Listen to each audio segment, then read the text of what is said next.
WP, an alien ambassador is baffled by the revelation that Earth's apex predators are humans. "So sorry I am late, Congressman," I called, slipping through the steel door as it hissed open. "Don't worry," the owl-like Adravan answered from behind his desk. "Everyone has a run-in with predators now and again. You are coming from Earth, right?" The representative from Kyldon Alpha didn't bother looking up from his datapad as he spoke to me. "It was shuttle issues, actually," I corrected. "Wait," I stopped myself from just leaping forward to business. "Did you say predators?" "Of course," he said. "Sorry," I stated. "Sorry if it wasn't in your brief, but there aren't any active wars on Earth at the moment, so I don't worry about predator drones," I clarified. After a second of silence from the representative as he was reading, I went to slip into the chair across from him. "Yes, I'm well aware of your peaceful status, or we wouldn't be talking," he said. "But come on.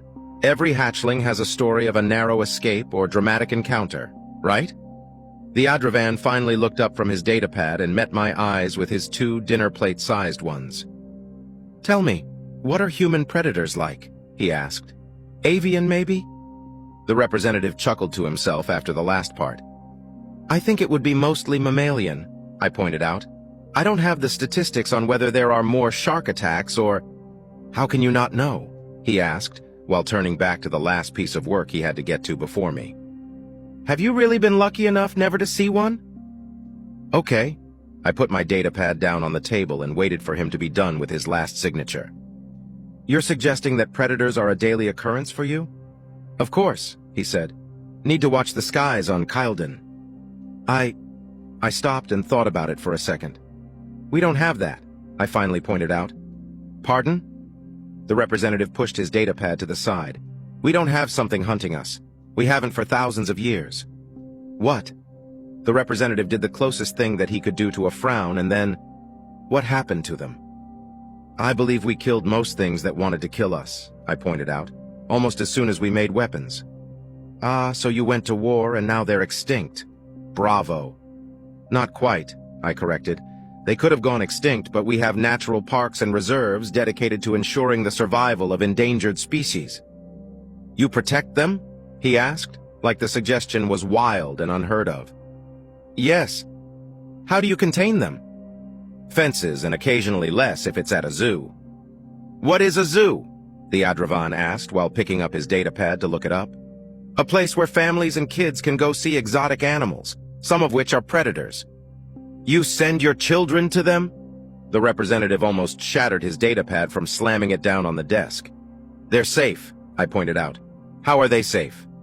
"There is glass sometimes," I explained, "or we occasionally just have the animals in a pretty big hole that they can't jump out of." "So you've trapped them?" he asked. The idea that we were trapping the animals seemed to calm him down a bit. "So then they will starve and—" "We feed them," I pointed out. "Why would you feed them?" The Adravan riled himself back up again, his snow-white feathers shaking with confusion and frustration. "So they don't die. You feed them other humans?" "No, just general meat." "They don't eat humans exclusively?" he asked. "No." "You are their preferred prey, though." "Absolutely not." "What do they eat then?" "Well, I think lions eat gazelle, sharks like seals," I started. "Those are multiple animals." "Yes." "Do they eat people?" he asked. "Well, they can, but they don't really. It basically never happens. If one gets too aggressive, we just need to put it down." "How complicated is that process?" the congressman asked. "Not too complicated," I explained. "I believe most of the time we just track down and hunt the animal humanely." "Wait, you hunt the predator?" he asked. "With guns," I pointed out. "Firearms work on them?" "Yes." "So you're—" he paused. "Does anything hunt you normally?" "No," I answered. "Ah, you're an apex species," he said while turning back to his datapad. "That explains a great deal about the number of wars you had pre-first contact." He typed several things in on his datapad and then looked back up to me. "Well, pardon the conversation there, curiosity got the best of me. Now, about you being the first human to visit Kyldon." "To be clear," I said, "there are predators on Kyldon that regularly hunt you and can't be killed with traditional firearms." "Yes, that's the galactic norm. Apex species are the outlier." "Thanks for the clarification," I said politely as I could. Now I just needed to figure out how to get out of going to a planet full of bulletproof deathbirds.